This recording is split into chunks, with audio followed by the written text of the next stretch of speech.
سیدنا علی بن ابی طالب رضی اللہ تعالیٰ عنہ علیہ السلام کی بڑی بہن تھیں سیدہ ام ہانی سلام اللہ علیہا، جو نبی علیہ السلام کی کزن لگتی ہیں، مولا علی کی بڑی بہن ہے اور ایجڈ خاتون تھی، نبی علیہ السلام کی بہن ہی لگتی تھی، تو آپ ان کے پاس چلے جایا کرتے تھے۔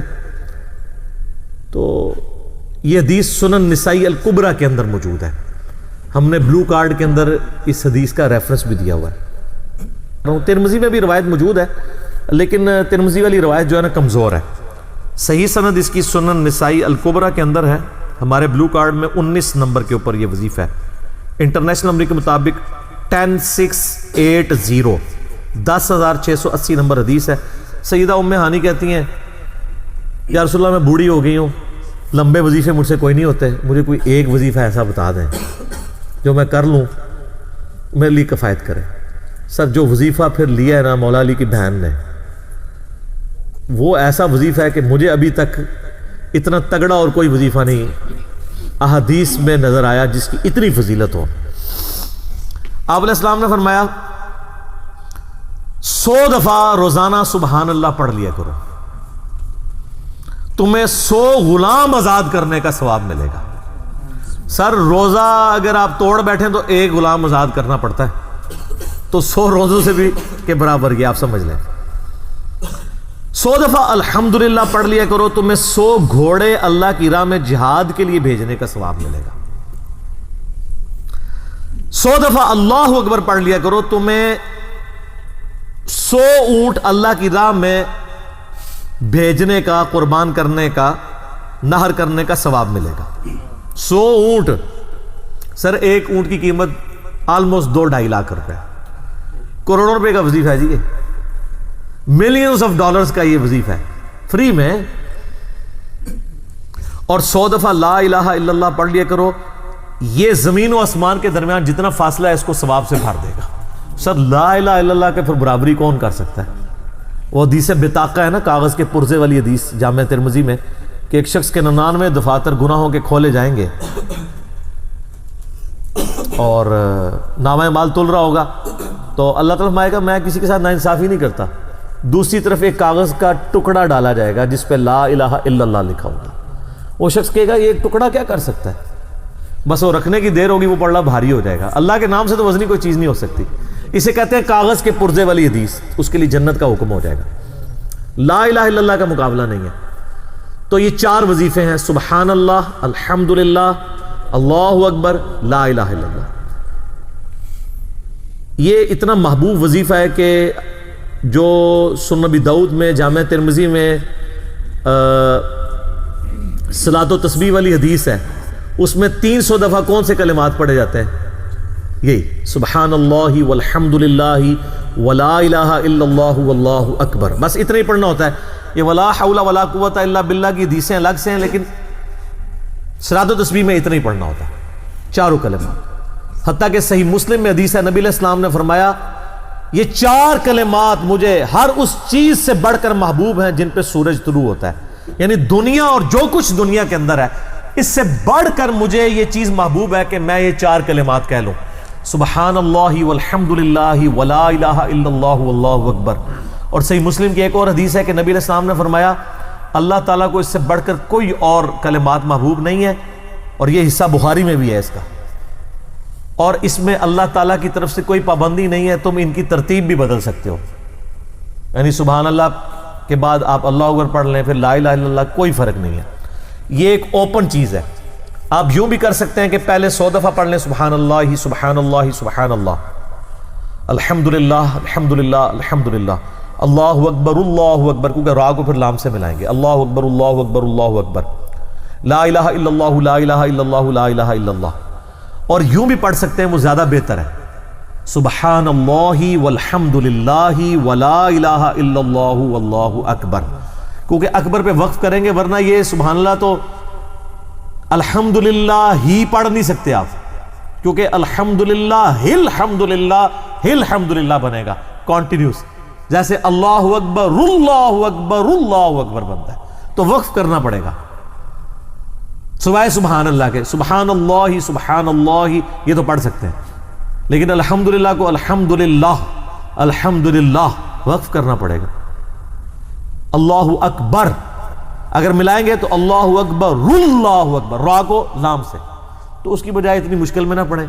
سبحان اللہ والحمد للہ ولا الہ الا اللہ واللہ اکبر، ایک تسبیح پڑھ لے، چاروں وظیفے 100 دفعہ ہو جائیں گے، کیونکہ نبی علیہ السلام نے اجازت دے دی ہے نا، آگے پیچھے دائیں بائیں کچھ بھی کر سکتے ہو. اور یہ ترتیب تو صلاۃ التسبیح میں موجود ہے.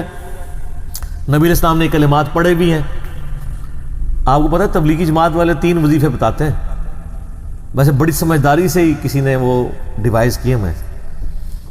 100 دفعہ وہ یہ بتاتے ہیں سبحان اللہ والحمد للہ ولا الہ الا اللہ واللہ اکبر، وہ ساتھ وہ بھی بتاتے ہیں ولا حول ولا قوت الا باللہ، وہ بھی پڑھ سکتے ہیں. وہ بھی صحیح بخاری میں رات کو اٹھتے وقت کی دعا ہے. العلی العظیم تک بھی پڑھ سکتے ہیں، وہ ابن ماجہ میں موجود ہے. میرا ایک یوٹیوب پہ کلپ ہے 6 کلموں کا ثبوت، تو میں نے بتایا 4 کلمے ثابت ہیں، 2 مولویوں کے لکھے ہوئے ہیں آخری والے جو ہیں. تو بلکہ وہ میرا بیٹا تو وہ اس کے وہ کورس میں آیا تو اس نے وہ 2 یاد ہی نہیں کیے، تو اس کو ماں کہہ رہی یاد کرو، کہتی وہ کہتا ہے ثابت ہی نہیں ہے تو کیوں سارے یاد کرو. ہم ریکویسٹ کریں گے، ہمارے پاس بھی وہ کورس اسلامیات کا جو ہے نا اس کو ریویو کرنے کے لیے بھیجا ہوا ہے ہماری اکیڈمی میں انہوں نے، تو ہم اس میں ان کو ریکویسٹ کریں گے کہ یہ آخری 2 کلمے نکال دیں، پہلے 4 کلمے ثابت ہیں. وہ تو ثابت ہی نہیں ہے تو خام خواہ لوگوں کو آپ رٹا رہے ہیں. الٹا جن لوگوں کی شادی ہونے والی ہوتی ہے وہ بیچارے ٹینشن میں پڑے ہوتے ہیں 6 کلمے یاد کرنے کا، حالانکہ کلمے کے ساتھ تو کوئی تعلق ہی نہیں اس کے.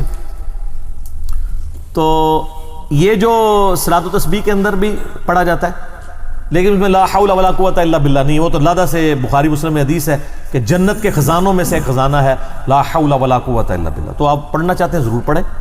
اس میں وظیفے کے طور پہ آپ پوری تسبیح اس کی پڑھ لیں بے شک. تو تبلیغ جماعت والے یہ بتاتے ہیں 100 دفعہ درود شریف بتاتے ہیں اور 100 دفعہ استغفار بتاتے ہیں. تو بہت انٹلیکچوئل چیز ہے. یہ وظیفہ اتنا کمال ہے کہ آپ کے ہر فرض نماز کے بعد یہ وظیفہ نبی علیہ السلام نے مشروع کیا ہے. مسلم شریف میں حدیث ہے ہر فرض نماز کے بعد یہ وظیفہ پڑھنے والا کبھی نامراد نہیں جاتا. 33 دفعہ سبحان اللہ، 33 دفعہ الحمدللہ اور 34 دفعہ اللہ اکبر. اور ایک حدیث میں ہے مسلم شریف کی کہ جو پڑھے 33 دفعہ سبحان اللہ، 33 دفعہ الحمدللہ، 33 دفعہ اللہ اکبر اور 100 کا عدد پورا کرنے کے لیے پڑھ لے لا الہ الا اللہ وحدہ لا شریک لہ لہ الملک ولہ الحمد وہو علی کل شیء قدیر. 100 کا عدد اس سے بھی پورا کر سکتے ہیں اور 100 کا عدد اللہ اکبر کہہ کے بھی پورا کر سکتے ہیں. تو اس کے سارے گناہ معاف کر دیے جائیں گے اگرچہ سمندر کی جھاگ کے برابر ہی کیوں نہ ہو. لیکن وہ صغیرہ گناہ، کبیرہ گناہ صرف توبہ سے معاف ہوتے ہیں. وہ صحیح مسلم میں حدیث ہے کہ اگر بڑے گناہوں سے بچا جائے تو ایک جمعے سے دوسرا جمعہ، ایک رمضان سے دوسرا رمضان اور ایک نماز سے دوسری نماز درمیان کے گناہوں کا کفارہ بن جائے گی. لیکن جو نماز ہی نہیں پڑھتا تو جمعہ پڑھتا رہے تو وہ تو بڑے گناہوں سے نہیں بچا ہوا نا. مسلم شریف میں حدیث ہے بندے کے کفر اور اسلام کے درمیان فرق نماز ہے. یہ نہ ہو کہ ایک رمضان پڑھ لے اگر رمضان کے بیچ چلے سارے، نہیں نا، اس طرح نہیں ہوگا. تو یہ وظیفہ اتنا کمال ہے، بخاری مسلم دونوں میں حدیث ہے. کچھ غریب صحابہ حضور کے پاس ہے، یا رسول اللہ ہر مقابلے میں ہم برابری کر لیتے ہیں امیر اصحاب کی. وہ روزے رکھتے ہیں ہم بھی روزے رکھ لیتے ہیں، وہ نمازیں پڑھتے ہیں ہم بھی نمازیں پڑھ لیتے ہیں، وہ جہاد کرتے ہیں ہم بھی جہاد کر لیتے ہیں. ایک معاملے میں آ کے ہم مارے جاتے ہیں. قرآن میں بار بار ہے اللہ کی راہ میں خرچ کرو، ہم تو خود ہی غریب ہیں. تو آپ ہمیں کوئی اس کا حل تجویز کریں. تو آپ فرمایا میں تمہیں ایک ایسی چیز بتاتا ہوں کہ تم ان کی برابری کر لو گے. تم ہر فرض نماز کے بعد 33 دفعہ سبحان اللہ، 33 دفعہ الحمدللہ، 34 دفعہ اللہ اکبر پڑھ لیا کرو. یہ بخاری مسلم دونوں میں. کچھ دنوں کے بعد پھر وہ حاضر ہوئے، یا رسول اللہ وہ تو امیر صحابہ کو بھی پتہ چل گیا، وہ بھی یہی کچھ پڑھ رہے ہیں. اب ہم کیا کریں؟ تو اسی تک لو جناب، تو اسی گرین کارڈ دے بلو کارڈ دے چکر پہ ہو، دنیا دے آخرت کے نہیں. صحابہ کرام آخرت کے بلو اور گرین کارڈ کی بات کرتے تھے. تو نبی علیہ السلام مسکرائے، آپ نے فرمایا ذالک فضل اللہ یؤتی من یشاء، یہ اللہ کا فضل ہے، میں تو اللہ کا فضل نہیں روک سکتا. ٹھیک ہے نا. تو ظاہر ہے گیون سرکمسٹانسز اللہ کے دیے ہوئے ہیں، اس کے اندر آپ بیسٹ پرفارم کرنے کی کوشش کریں. اللہ کے فضل کو تو کوئی روک نہیں لگا سکتا نا. کوئی یہ نہیں کہہ سکتا کہ جی وہ یعنی تیرے ہوتے جنم لیا ہوتا کیوں نہیں ہوا. ہو سکتا ہے ابو جہل ہی ہوتا. تو جس حال میں اللہ نے رکھا ہے اسی کو آپ بہتر سمجھیں. تو اس طرح کی کئی احادیث ہیں جو ان وظیفوں کو سپورٹ. اچھا مسلم شریف میں ایک حدیث میں یہ بھی آیا کہ 10 دفعہ سبحان اللہ، 10 دفعہ الحمدللہ اور 10 دفعہ اللہ اکبر. اگر کسی کے پاس ٹائم تھوڑا ہے نا تو فرض نماز کے بعد یہ بھی پڑھ سکتا ہے، 10 دفعہ بھی وظیفہ یہ والا کیا جا سکتا ہے۔